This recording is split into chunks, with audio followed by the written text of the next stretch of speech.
¡Epa! Bienvenido al canal de Mr. Potrex. Hoy os traigo cómo añadir un mapa custom, y lo vamos a hacer con Dierisle.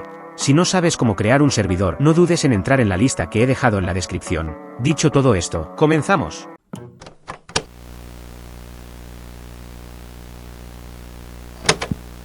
Lo primero que vamos a hacer es ir a GitHub, ponemos el nombre del mapa y seleccionamos el de este artista. Lo descargamos y abrimos el archivo. Vamos a donde tenemos los archivos del server y buscamos la carpeta mpmissions. Abrimos y ahí deberíamos meter la carpeta llamada empty.dierisle. Si os fijáis, también tiene una key, eso quiere decir que hay que meterlo en la carpeta keys. No inicies aún el server, no funcionará. Ahora vamos a ir a la workshop y vamos a buscar Dierisle y nos suscribimos al que pone Dierisle por JohnClane1. Si no sabes cómo instalar un mod, te recomiendo que visites este vídeo. Ahora tenemos que ir al archivo server de ZCFG.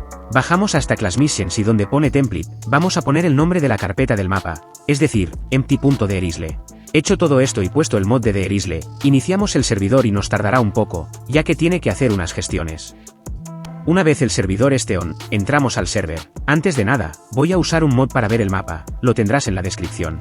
Si lo hicimos todo bien, debería salirnos esto, si no sale, vuelve atrás en el vídeo y verifica que hiciste todo bien.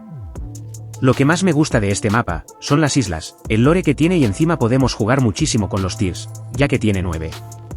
El mapa de tiers lo tienes en la carpeta que hemos descargado, pero te lo pongo aquí por si no te apetece buscarlo. Dicho todo esto, ha sido el tutorial más corto, en otro vídeo aprenderemos a modificar el loot y un par de cosas más, pero el próximo vídeo será de cómo crear nuestro server pack. Gracias por ver el vídeo, suscríbete que ya mismo somos 500 potros en el canal y dale like si te ha gustado. Nos vemos en el próximo vídeo. Chao chao chao chao chao chao.